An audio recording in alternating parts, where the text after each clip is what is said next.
Jelaskan sedikit mengenai jurnal yang sudah saya review dan sistematis terhadap faktor resiko hipertensi di Indonesia. Nah, judul dari jurnal ini yaitu Journal of Health Science yang diterbitkan oleh Fakultas Psikologi dan Kesehatan UIN Sunan Ampel Surabaya yang ditulis oleh Sri Hidayati pada tahun 2018. Nah, rumusan masalah dari jurnal ini yaitu bagaimana sih cara kita untuk mengetahui kajian dari sistematis terhadap faktor resiko hipertensi yang ada di Indonesia. Nah, metode yang digunakan dalam penelitian ini yaitu metode systematic review.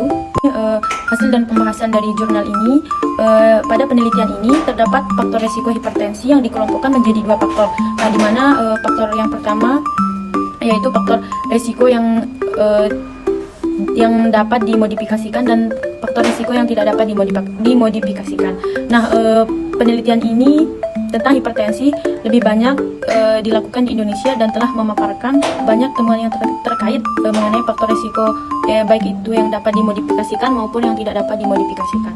Dari jurnal ini bahwa dari hasil penelitian ini sebagian besar bahwa hipertensi terjadi karena kebiasaan merokok, indeks massa atau ITM, dan usia dan kurangnya aktivitas fisik. Pun kesimpulannya di mana kesimpulannya itu dari hasil analisis kajian sistematis diketahui bahwa faktor risiko hipertensi yang paling banyak di Indonesia adalah kebiasaan merokok, indeks massa, dan usia kurangnya aktivitas. Ada kesenjangan atau gap, di mana kesenjangan atau gap ini dalam penelitian ini didapatkan bahwa penyebab faktor risiko hipertensi di Indonesia disebabkan oleh gaya hidup yang tidak sehat seperti kebiasaan merokok, indeks massa atau ITM, dan kurangnya aktivitas fisik yang dilakukan